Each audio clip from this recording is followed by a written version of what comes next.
Hello students, welcome back. Today we are going to discuss applications of Colroy's law. So we begin with the first application. First application is Colroy's law can be used for the calculations of limiting molar conductance of weak electrolyte.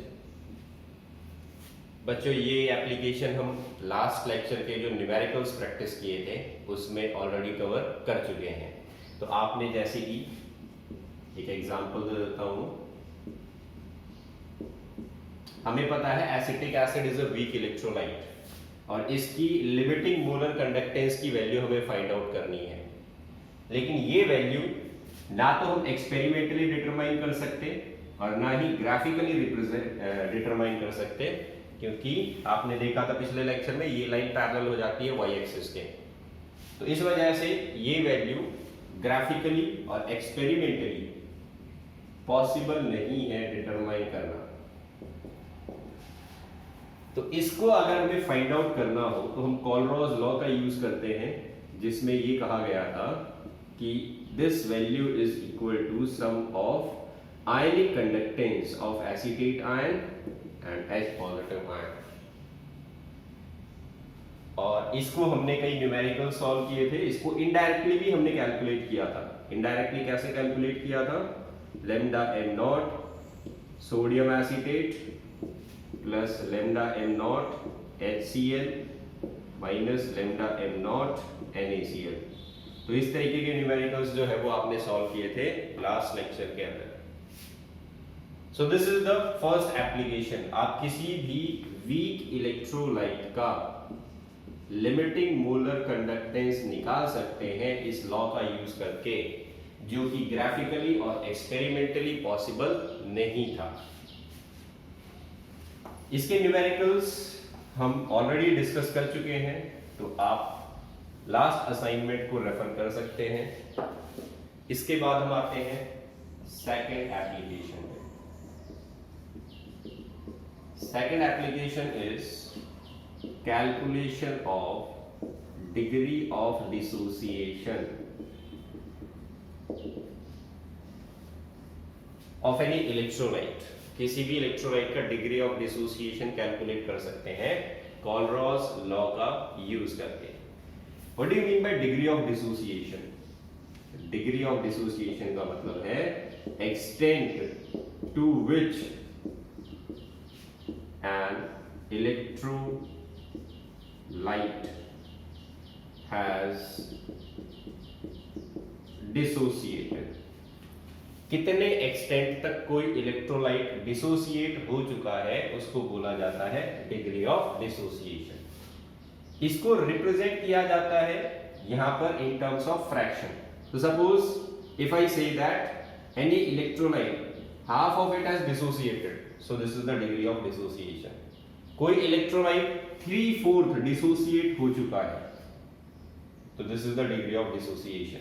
कोई electrolyte जो है वो 2/3 dissociate हो चुका है, तो half का मतलब 50% of the electrolyte has dissociated. 3/4 का मतलब 75% of the electrolyte has dissociated. इसका मतलब 67% of the electrolyte has dissociated. तो ये एक्सटेंट है। इसको आप परसेंटेज में भी रिपोर्ट कर सकते हैं, इसको आप फ्रैक्शन में भी रिपोर्ट कर सकते हैं। तो कोई इलेक्ट्रोलाइट कितना टूट चुका है, ये डिग्री ऑफ डिसोसिएशन कहलाता है। अब देखो यहां पर मेजर कैसे करते हैं हम। तो एक सिंपल सा रिलेशन है, जो भी इलेक्ट्रोलाइट आप डालते हो सॉल्यूशन के अंदर, ये इलेक्ट्रोलाइट डिसोसिएट होता है आयंस में, A पॉजिटिव और B नेगेटिव में ये डिसोसिएट हो जाएगा। ये आयंस जब करंट पास करवाया जाता है तो ये आयंस कंडक्टेंस के लिए रिस्पॉन्सिबल होते हैं। तो इनकी वजह से हमें मोलर कंडक्टेंस दिखाई देगा किसी भी कंसेंट्रेशन पर, एट एनी कंसेंट्रेशन C।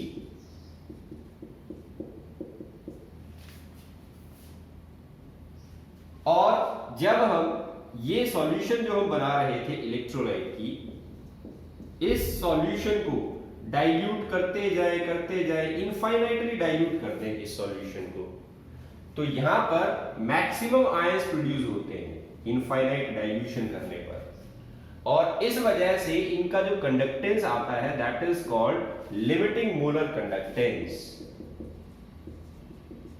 तो सीधा रिलेशन है, इलेक्ट्रोलाइट डिसोसिएट होकर आयंस बनाते हैं और आयंस रिस्पॉन्सिबल होते हैं कंडक्टेंस के लिए। जब हम किसी सॉल्यूशन को इनफाइनाइटली डाइल्यूट कर देते हैं तो maximum number of ions produce होते हैं, और मैक्सिमम आयंस जो है वो मैक्सिमम कंडक्टेंस शो करेंगे।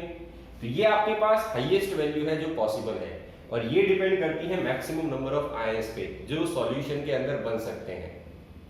और ये आयंस कैसे बनते हैं? जब ये सॉल्ट या ये इलेक्ट्रोलाइट डिसोसिएट मतलब डिसॉल्व हो जाता है कंप्लीटली, तो हम यहाँ पर इनडायरेक्टली ये कह सकते हैं कि इनफाइनाइट डाइल्यूशन करने पर कंप्लीटली डिसॉल्व हो चुका है हमारा सॉल्ट जो भी हमने डाला था। तो यहाँ पर 100% डिसोसिएशन हो गया, इसका ये मतलब हुआ। लेकिन जब हम किसी कंसंट्रेशन के ऊपर एट एनी कंसंट्रेशन C, जब हम किसी कंसंट्रेशन के ऊपर इस इलेक्ट्रोलाइट के कंडक्टेंस को देखते हैं तो नंबर ऑफ आयंस जो है वो 100% डिसोसिएट नहीं हो पाते। तो आपने ग्राफ बनाया था पिछले लेक्चर में, उसमें भी देखा था कि चाहे स्ट्रॉन्ग इलेक्ट्रोलाइट है चाहे वीक इलेक्ट्रोलाइट है, जैसे जैसे आप डाइल्यूट करते जाओगे, जैसे जैसे आप पीछे की तरफ आओगे, इन दोनों ही लाइंस का जो स्लोप है वो ऊपर की तरफ जाता है, मतलब नंबर ऑफ आयंस बढ़ रहे हैं। तो किसी भी कंसंट्रेशन पर ये आयंस जो है वो मैक्सिमम वैल्यू नहीं होती, और क्योंकि ये मैक्सिमम वैल्यू नहीं होती तो मोलर कंडक्टेंस जो आता है ये भी मैक्सिमम नहीं होता, इसकी वैल्यू कम रहेगी। तो कितना आयन बना है सॉल्यूशन के अंदर ये वैल्यू निकालनी है हमें, कितना डिसोसिएट हो चुका मतलब कितने आयंस प्रोड्यूस हुए हैं सॉल्यूशन में। तो ये हम कैसे निकालेंगे? Molar conductance at concentration C divided by the maximum value, क्योंकि ये सीधे डिपेंड करते हैं इस पे। तो जितने आयंस डिसोसिएट होंगे कंसंट्रेशन C पे divided by maximum number of ions, तो आपको फ्रैक्शन मिल जाएगा कितने आयंस डिसोसिएट हो चुके हैं। तो यहां पर हम ये लिख सकते हैं कि molar conductance at concentration C, degree of dissociation को बच्चों अल्फा से रिप्रेजेंट किया जाता है, this is equal to molar conductance at concentration C divided by the maximum value. ये डिपेंड करता है number of ions in the solution, bracket में लिख लेना एट कंसंट्रेशन C, किसी भी कंसंट्रेशन पर, और ये डिपेंड करता है maximum number of ions that can be produced at infinite dilution. तो इस तरीके से हम डिग्री ऑफ डिसोसिएशन कैलकुलेट कर लेते हैं मोलर कंडक्टेंस की वैल्यू का यूज करके। तो आई होप ये बात आपको समझ में आ गई होगी। अब देखो इसके जो है वो कुछ न्यूमेरिकल्स यहां पर डिस्कस कर लेते हैं। लिमिटिंग मोलर कंडक्टेंस, हमें क्वेश्चन दिया गया, सीबीएसई 2017 का क्वेश्चन है ये।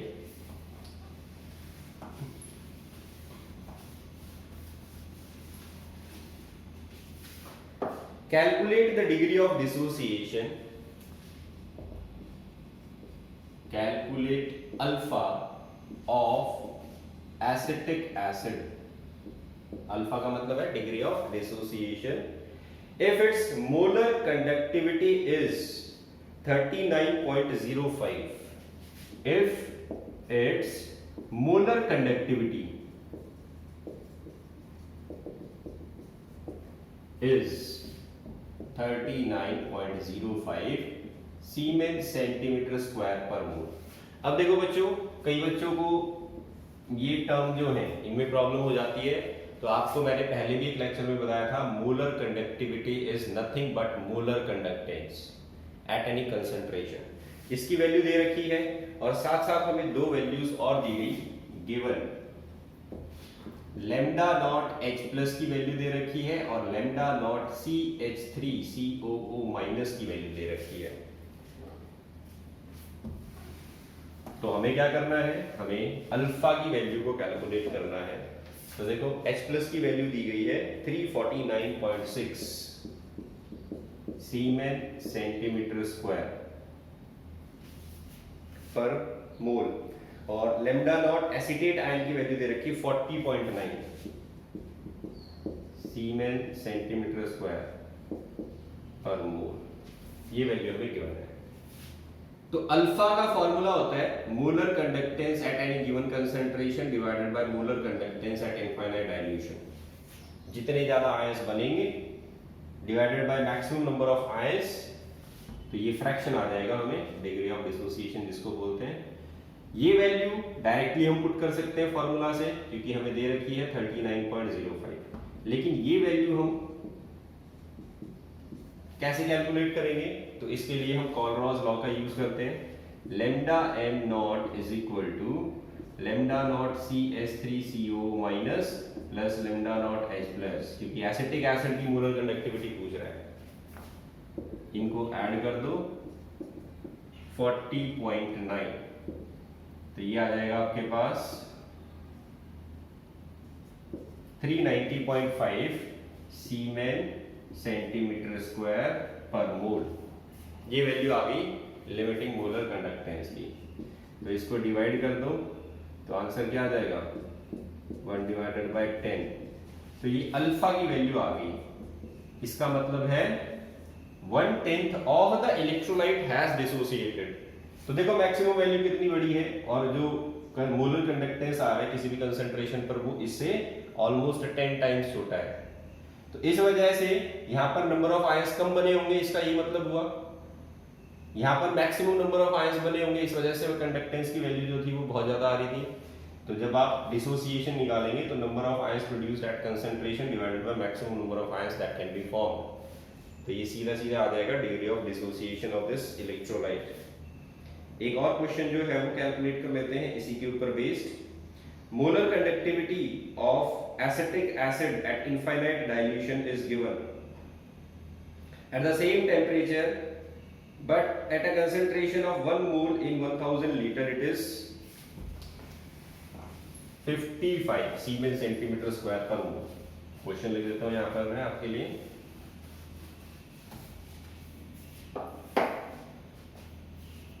Molar conductance of acetic acid is 387 ohm inverse centimeter square per mole at the same temperature but at a concentration of 1 mole in 1000 liter। अब ये कह रहा है कि कंसंट्रेशन अगर 1 मोल इन 1000 लीटर है, it is 55 ohm inverse centimetre square per mole. What is the percentage dissociation of 0.001 molar acetic acid? तो question पूछ रहा है व्हाट इज, अब ये डिग्री ऑफ डिसोसिएशन पूछ रहा है इन टर्म्स ऑफ परसेंटेज इस क्वेश्चन के अंदर। तो कैसे सॉल्व करेंगे इसको, तो देखो बच्चों इसमें ये मोलर कंडक्टेंस है इनफाइनाइट डाइल्यूशन दे रखा है, दिस इज इनफाइनाइट डाइल्यूशन। हमें कंसंट्रेशन दी गई इस इलेक्ट्रोलाइट की, एसिटिक एसिड की कंसंट्रेशन दी गई कितनी है, 1 मोल प्रेजेंट है 1000 लीटर में। पहले तो इसको मोलैरिटी में चेंज कर दीजिए आप। मोलैरिटी क्या बनेगी, number of moles upon volume of solution in litre.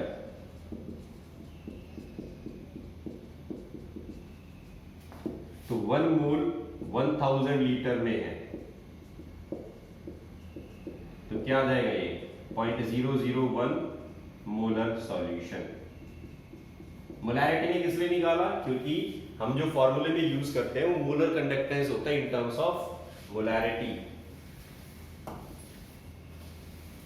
अब देखो मोलैरिटी आ गई, ये इस मोलैरिटी की मतलब इस कंसंट्रेशन की कंडक्टेंस वैल्यू हमें क्या दे रखी है, इस कंसंट्रेशन की कंडक्टेंस दे रखी है ohm inverse centimetre square per मोल।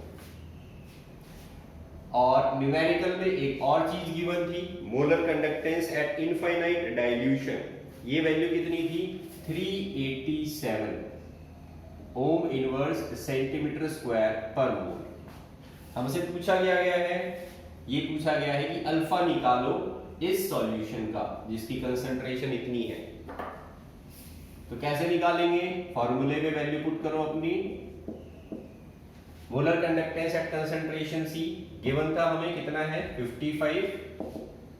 इसको लिखेंगे ऊपर, divided by molar conductance at infinite dilution कितना दे रखा है? 387। इसको जब आप डिवाइड करोगे तो आंसर आएगा 0.1421। ये तो आया डिग्री ऑफ डिसोसिएशन। और क्वेश्चन में हमसे पूछा गया क्या है? परसेंटेज बताइए। तो परसेंटेज निकालने के लिए क्या करेंगे? परसेंटेज ऑफ अल्फा, जो फ्रैक्शन आया है या फिर जो वैल्यू आई है उसको 100 से मल्टीप्लाई कर दीजिए तो ये आ जाएगा परसेंटेज। तो इसका मतलब हुआ 14% of acetic acid has dissociated. तो ये मतलब हुआ इसका। तो ये थी सेकंड एप्लीकेशन कोलरॉज लॉ की।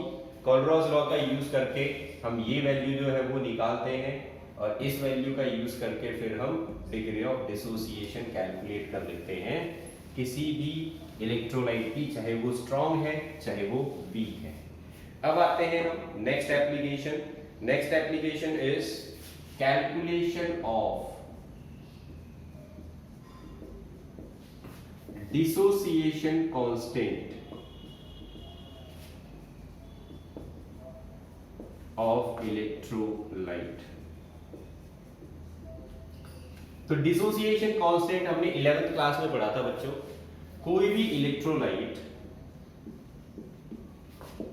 जब डिसोसिएट होता है तो वो आयंस प्रोड्यूस करता है।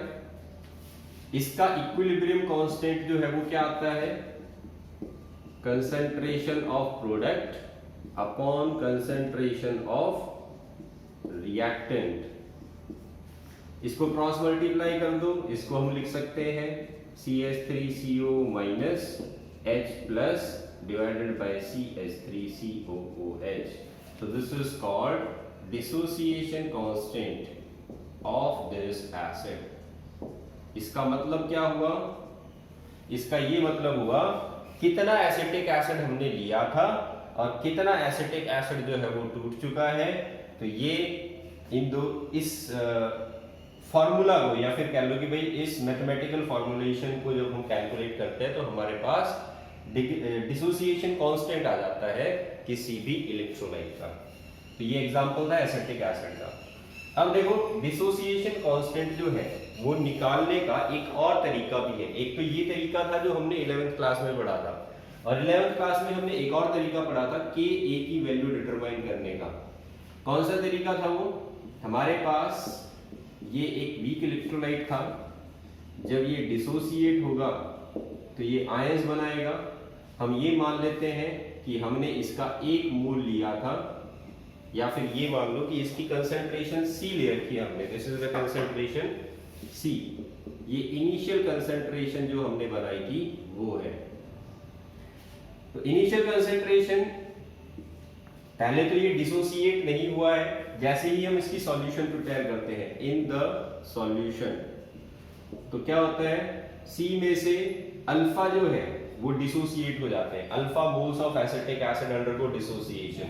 तो एसिटेट आयन कितना बनेगा? C alpha. और H पॉजिटिव आयन कितना बनेगा? C alpha. जितना टूटेगा उतना ही बनेगा। अगर आपको ये समझने में दिक्कत होती है तो इसको ऐसे लिख सकते हैं हम C माइनस C अल्फा। तो ये इनिशियली हमने लिया था, ये कितना डिसोसिएट हो गया वो वैल्यू है। तो जितना डिसोसिएट होगा उतने ही ये आयंस बनेंगे। एग्जांपल लेते हैं, 10 मोल्स हमने लिए थे स्टार्टिंग में, 10 में से 5 डिसोसिएट हो गए। तो 5 डिसोसिएट होंगे तो 5 ही एसिटेट आयन बनेंगे और 5 ही H पॉजिटिव आयन बनेंगे। ये मतलब है इसका। तो देखो बच्चों यहाँ पर अभी आपने फॉर्मूला लिखा था के का फॉर्मूला क्या था, concentration of this multiplied by this divided by this. तो के को हम उसी फॉर्मूले के बेसिस पे ऐसे लिख रहे थे, इनकी वैल्यू पुट करो यहां से, C alpha into C alpha divided by C minus C alpha, C square alpha square upon C 1 minus alpha, एक सी से एक सी कैंसिल, तो हमारे पास क्या आ गया, dissociation constant of this electrolyte C alpha square upon 1 minus alpha, weak electrolyte. तो इस तरीके से डिसोसिएशन कांस्टेंट जो है वो हम 11th क्लास में कैलकुलेट करते थे।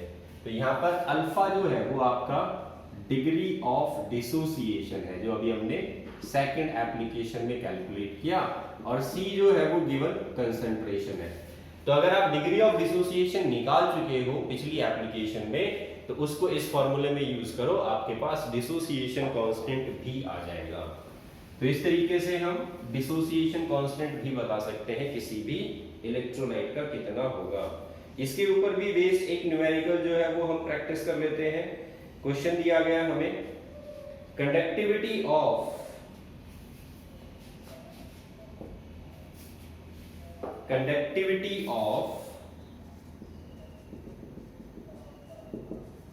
Point 1028 molar acetic acid is, ये वैल्यू दे रखी है हमें 4.95 इंटू 10 की power minus 5 siemens centimetre square per mole. Calculate its dissociation constant. क्या कैलकुलेट करना है, डिसोसिएशन कांस्टेंट Ka, और गिवन क्या है, molar conductance if lambda m not for acetic acid is 390.5 siemens centimetre square per mole.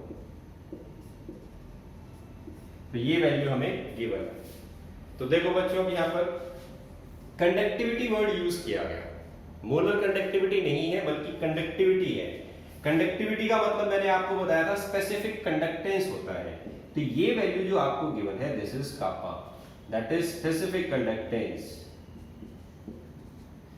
Concentration इतनी molar है, और इस कंडक्टिविटी की वैल्यू जो दे रखी है दैट इज 4.95 इंटू 10 की पावर माइनस 5। ये यूनिट जो है वो सीमेन सेंटीमीटर इनवर्स आएगी, क्योंकि कंडक्टिविटी की यूनिट जो है वो लगानी पड़ेगी यहां पर। अब इसने पूछा कि ए की वैल्यू पता लगाइए कितनी आएगी, और लिमिटिंग मोलर कंडक्टेंस जो है ये हमें दे रखा है 390.5 siemens centimetre square per mole. तो देखो बच्चों,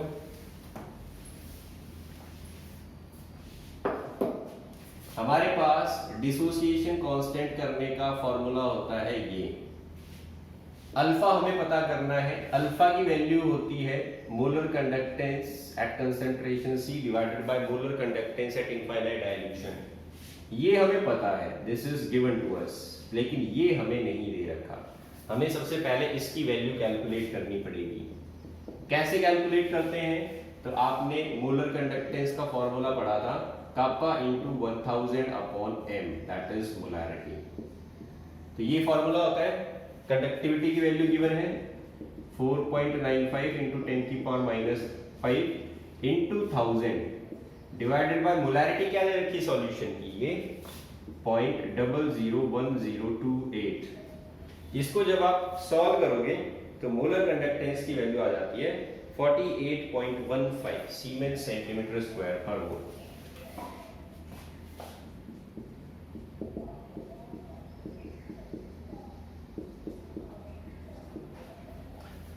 ये आ गई molar conductance eight any concentration C। अब देखो अल्फा कैलकुलेट करना पड़ेगा सबसे पहले, lambda mc divided by lambda m not. इसकी वैल्यू 48.15, मोलर कंडक्टेंस 390.5, इसको कैलकुलेट करोगे तो अल्फा की वैल्यू जो आएगी दिस विल बी 0.12,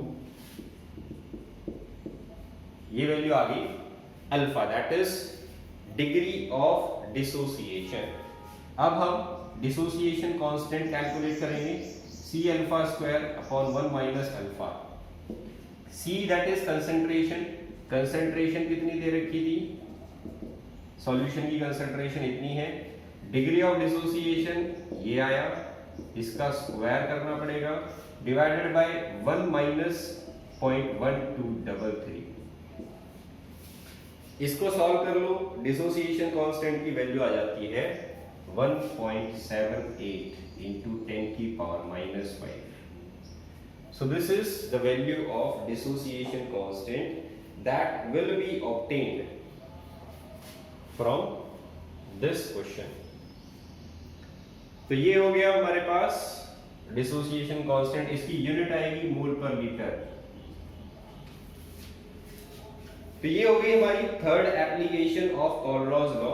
इस तरीके से हम डिसोसिएशन कांस्टेंट भी कैलकुलेट कर सकते हैं अगर डिग्री ऑफ डिसोसिएशन आपने निकाल लिया तो। अब मैं आपको एक क्वेश्चन जो है और सॉल्व करके दिखा रहा हूं इसी का। ये 2008 के सीबीएसई के पेपर के अंदर न्यूमेरिकल दिया गया था। न्यूमेरिकल इससे मिलता जुलता ही है, इससे डिफरेंट नहीं है, सेम फॉर्मूले लगेंगे almost.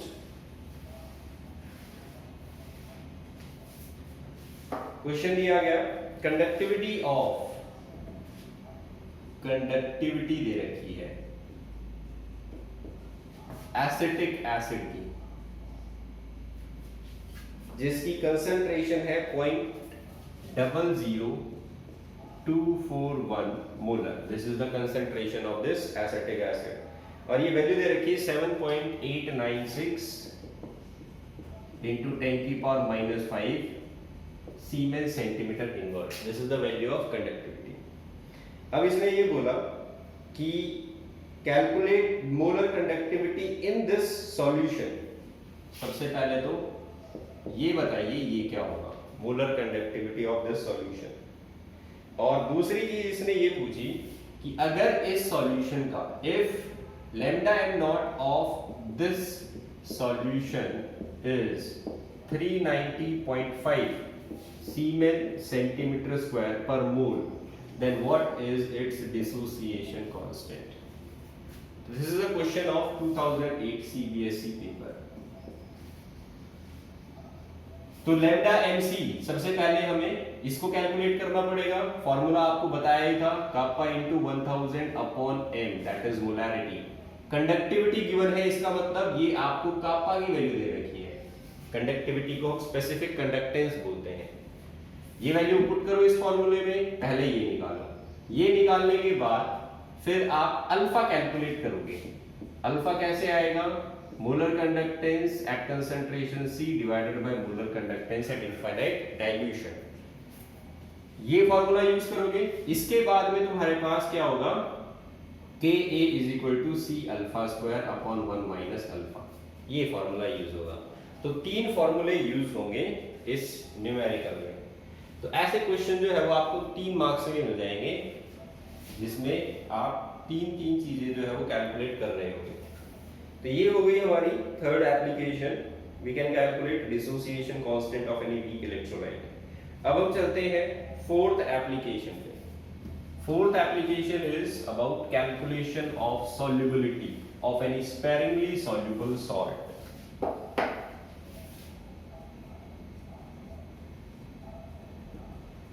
Calculation of solubility of sparingly soluble salt। sparingly soluble salt किसको बोला जाता है बच्चों? These are those salt which dissolve to a very lesser extent, dissolve to a lesser extent, ज्यादा डिसॉल्व नहीं होते। कोई सॉल्ट अगर ज्यादा डिसॉल्व नहीं होगा तो ज्यादा आयंस प्रोड्यूस नहीं करेगा, सीधा सा रिलेशन है। और ज्यादा आयंस नहीं बनेंगे तो ज्यादा कंडक्टेंस नहीं होगा, और ज्यादा कंडक्टेंस नहीं होगा तो हम उस कंडक्टेंस का यूज करके मोलैरिटी जो है वो निकाल सकते हैं, क्योंकि मोलैरिटी और कंडक्टेंस का सीधा सीधा रिलेशन है। जितनी ज्यादा मोलैरिटी उतना ज्यादा कंडक्टेंस आएगा, ज्यादा आएगा या कम आएगा, उतना कम हो जाएगा। जितना ज्यादा सॉल्ट डिसॉल्व करते जाओगे उतना ही क्या होता जाएगा, कंसंट्रेशन बढ़ती जाएगी, और कंसंट्रेशन बढ़ेगी तो कंडक्टेंस, हमने ग्राफ में क्या देखा था, मोलर कंडक्टेंस, जैसे जैसे मोलैरिटी बढ़ती जाती है कंडक्टेंस जो है वो थोड़ा सा कम होता जाता है, और जितने ज्यादा आयंस प्रोड्यूस होते हैं सॉल्यूशन के अंदर उतनी ही कंडक्टेंस की वैल्यू जो है वो बढ़ जाती है। तो यहां पर हम देखते हैं कि कुछ सॉल्ट्स होते हैं जैसे कि BaSO4, AgCl, these salts are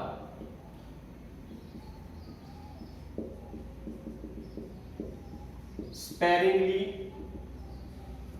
soluble salt। तो मतलब ये कम डिसॉल्व होते हैं। तो आपने 10th क्लास में पढ़ा होगा precipitation reaction, barium sulphate PPT बना लेता है, सिल्वर क्लोराइड प्रेसिपिटेट बना लेता है, सिल्वर ब्रोमाइड भी प्रेसिपिटेट बना लेता है। तो ये सब स्पेरिंगली सॉल्युबल सॉल्ट्स होते हैं। अब क्योंकि ये स्पेरिंगली सॉल्युबल सॉल्ट है तो इस वजह से इनके जो आयंस प्रोड्यूस होते हैं, आयंस इन द सॉल्यूशन, ये भी बहुत कम होते हैं। कम आयंस होंगे तो इनका जो कंडक्टेंस आएगा, इन आयंस की वजह से जो कंडक्टेंस आएगा, that conductance is similar to molar conductance at infinite dilution. तो ये बात आपको समझनी यहां पर जरूरी है।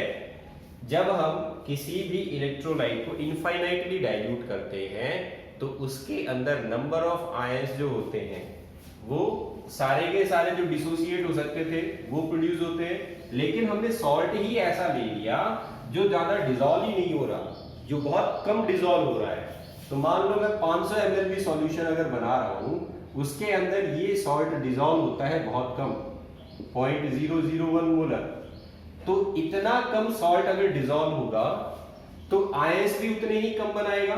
तो barium Ba2 positive, SO4 2 negative, तो इसके ज्यादा आयंस नहीं बनेंगे क्योंकि इस सॉल्ट की नेचर ऐसी है कि ये ज्यादा डिसॉल्व नहीं होता।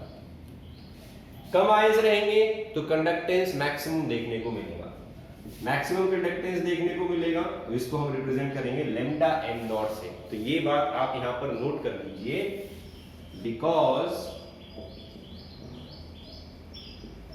Sparingly soluble salt are soluble to a lesser extent, therefore they have less number of ions in the solution and there is no effect of dilution. It means that these salts show a maximum value of conductance at a given concentration। तो क्योंकि इनके ions के number में कोई change नहीं होता dilution करने पर या नहीं करने पर, इस वजह से हम ये कह सकते हैं कि किसी भी कंसंट्रेशन पर ये जो कंडक्टेंस दिखाएंगे वो कंडक्टेंस कैसा होगा, मैक्सिमम होगा। और इसी वजह से हम इसको डिनोट करने वाले हैं lambda mc is equal to lambda m naught. इसका ये मतलब हुआ lambda mc is equal to lambda m naught at any concentration. तो यहां पर सॉल्ट की नेचर ऐसी है जिसकी वजह से ये हो रहा है, क्योंकि सॉल्ट जो है वो ज्यादा सॉल्युबल है ही नहीं। और अब हम इसको यूज कर सकते हैं इस फॉर्मूले में। तो आपने फॉर्मूला देखा था lambda mc is equal to kappa into 1000 upon m that is molarity. Molarity का मतलब कितने मोल्स डिसॉल्व हुए, नंबर ऑफ मोल्स डिसॉल्व। तो इस मोलैरिटी को मैं क्या कह सकता हूं, this molarity it can also be called as solubility. कितना सॉल्ट डिसॉल्व हुआ, that can also be reported in terms of solubility. और सॉल्युबिलिटी और मोलैरिटी दोनों ही कितना सॉल्ट डिसॉल्व हो रहा है उसको रिप्रेजेंट करती है। लैम्डा mc जैसा कि हमने यहां पर लिखा है लैम्डा m नॉट के बराबर है, तो lambda m naught is equal to kappa into 1000 upon solubility. ये वैल्यू आप एक्सपेरिमेंटली निकाल सकते हो, और ये वैल्यू आपका सॉल्ट जो है, चाहे वो स्पेरिंगली सॉल्युबल हो, चाहे वो वीक इलेक्ट्रोलाइट हो, चाहे वो स्ट्रॉन्ग इलेक्ट्रोलाइट हो, ये वैल्यू हम निकाल सकते हैं lambda naught a plus plus lambda naught b minus a।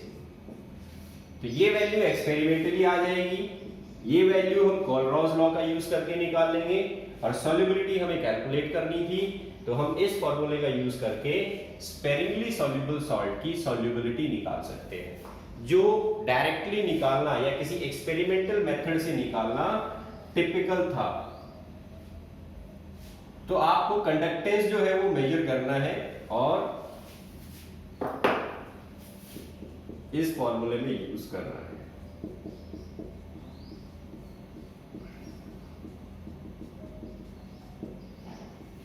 तो ये हो गया हमारा फॉर्मूला।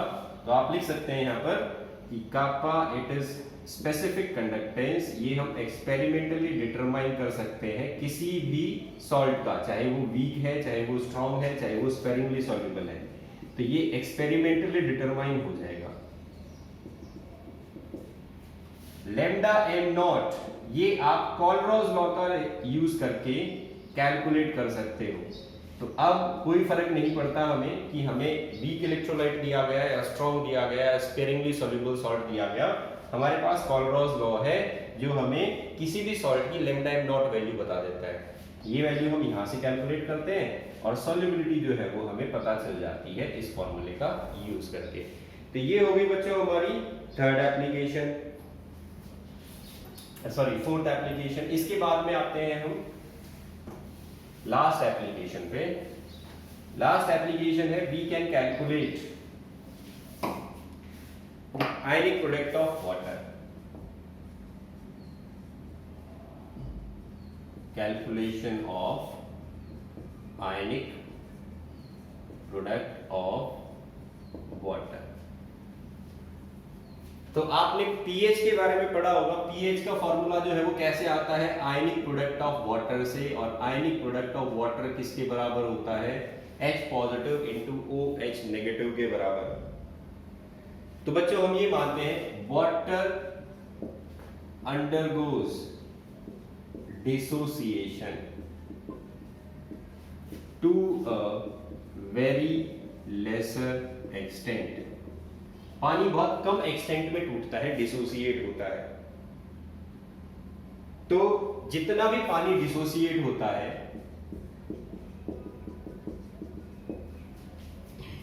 उसको इस तरीके से हम लिख सकते हैं, और जैसा कि अभी हमने पढ़ा था कि molar conductance at infinite dilution is equal to kappa into 1000 upon m, and that is molarity. Molarity किसकी, कितने मोल्स डिसोसिएट हुए वाटर के। इस मोलैरिटी को अगर मैं यहां ले आऊं और इसको मैं अगर इधर ले जाऊं तो मोलैरिटी बन जाती है molarity is equal to kappa into 1000 upon lambda m naught. ये मोलैरिटी जो है किसके बराबर आ जाएगी, कापा। ये एक्सपेरिमेंटली डिटरमाइन कर सकते हैं, और ये वैल्यू कहां से निकलती है, lambda m not for water किसके बराबर होगा, ionic conductance H plus plus limiting ionic conductance of OH minus, इसके बराबर आ जाएगा। ये दोनों वैल्यूज हमें पता होती हैं। तो जैसे कि अगर हम इसकी वैल्यूज देखें, H पॉजिटिव की वैल्यू आती है 349.8, 195.8, ये दो वैल्यूज हैं limiting ionic conductivity of H positive ion and OH negative ion, इसको जब आप ऐड करते हो ये 198.5 आएगा, इसको जब आप ऐड करोगे तो आपके पास टोटल वैल्यू आ जाती है 548.7 सीमेंस सेंटीमीटर स्क्वायर पर मोल, 349.8 आएगा।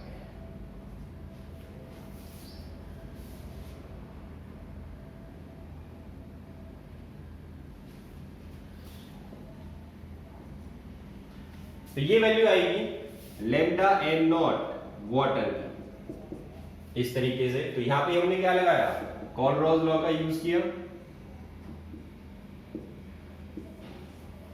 मोलर कंडक्टेंस वाटर की निकालने के लिए। स्पेसिफिक कंडक्टेंस जो है वाटर की, इसकी वैल्यू होती है कापा फॉर वाटर इज 5.48 into 10 की power -8। This is the specific conductance. अगर मैं इस फॉर्मूले के अंदर वैल्यू पुट करूं 5.48 into 10 की पावर -8 into 1000 डिवाइडेड बाय 548.3, तो मोलैरिटी जो है वो कितनी आ जाएगी, मोलैरिटी की वैल्यू आ जाएगी 1.01 into 10 की पावर -7। तो यहां पर लिख सकते हैं हम मोलैरिटी 1.01 into 10 की पावर -7, ये वैल्यू आ गई। अब मोलैरिटी जो है वो किसको रिप्रेजेंट कर रही है, नंबर ऑफ वाटर मॉलिक्यूल्स जो डिसोसिएट हो चुके हैं। तो ये जो मोलैरिटी आई है ये एक्चुअल में आप इसको ऐसे लिख सकते हो कि number of moles of water dissolved, जितना पानी डिसॉल्व होगा उतना ही तो टूटेगा। तो जितने वाटर के मॉलिक्यूल्स डिसॉल्व होंगे उतने ही H पॉजिटिव आयन बनेंगे और उतने ही OH नेगेटिव आयन बनेंगे। तो यहां पर आप लिख लो molarity is number of water molecules dissociated, जो डिसॉल्व हुए, डिसोसिएट हुए। और अकॉर्डिंग टू द इक्वेशन जितने H2O मॉलिक्यूल्स डिसॉल्व होते हैं उतने ही H+ और उतने ही OH- बनते हैं। Number of H2O dissociated is equal to number of H+ ions and number of OH- ions. तो मोलैरिटी अगर वाटर की इतनी आ रही है तो उतनी ही मोलैरिटी किसकी रहेगी, H पॉजिटिव आयन की रहेगी सॉल्यूशन में, और उतनी ही मोलैरिटी किसकी रहेगी, OH- आयन की रहेगी। तो concentration of H+ ion is equal to molarity of water, it is equal to 1.01 into 10 की पावर -7। ऐसे ही concentration of OH negative molarity of water के बराबर रहेगा। और अगर आपको याद है पीएच स्केल जो होती है, पीएच स्केल में न्यूट्रल सब्सटेंसेस जो है उनकी पीएच वैल्यू 7 आती है, वो इन्हीं वैल्यू से आती है। तो वाटर के अंदर H पॉजिटिव आयन की कंसंट्रेशन जो है वो इतनी रहती है और OH- आयन की कंसंट्रेशन जो है वो भी उतनी ही रहेगी जितनी H पॉजिटिव आयन की थी। तो इस तरीके से हम कंसंट्रेशन ऑफ वाटर जो है वो निकाल लेते हैं, या फिर कह लो कि भाई मोलैरिटी ऑफ वाटर निकाल लेते हैं, या फिर कह लो कि हम ये पता कर लेते हैं कि आयनिक प्रोडक्ट वाटर का कितना है। अब देखो Kw की वैल्यू क्या आएगी, it is concentration of H+ into concentration of OH-, 1.01 into 10 की पावर -7 into 1.01 into 10 की पावर -7। इसको अगर अप्रोक्सीमेटली हम 1 मान लें तो ये आ जाएगा 1.0 समथिंग into 10 की पावर -14। दिस इज Kw, और यही था आयनिक प्रोडक्ट ऑफ वाटर। तो इस तरीके से हम कॉलरॉज लॉ का यूज करके और 5 तरीके से ये अलग अलग चीजें, degree of dissociation, dissociation constant, solubility and ionic product of water, ये सारी चीजें कैलकुलेट कर सकते हैं। और पहली एप्लीकेशन हम कर ही चुके थे ऑलरेडी कल, जिसमें हमने limiting molar conductance of weak electrolyte को कैलकुलेट किया था। तो बच्चों ये हो गया हमारा आज का टॉपिक कंप्लीट। आपको असाइनमेंट दिया जाएगा, उसमें न्यूमेरिकल्स होंगे। इन्हीं एप्लीकेशंस के ऊपर बेस्ड आप इसको सॉल्व कर लेते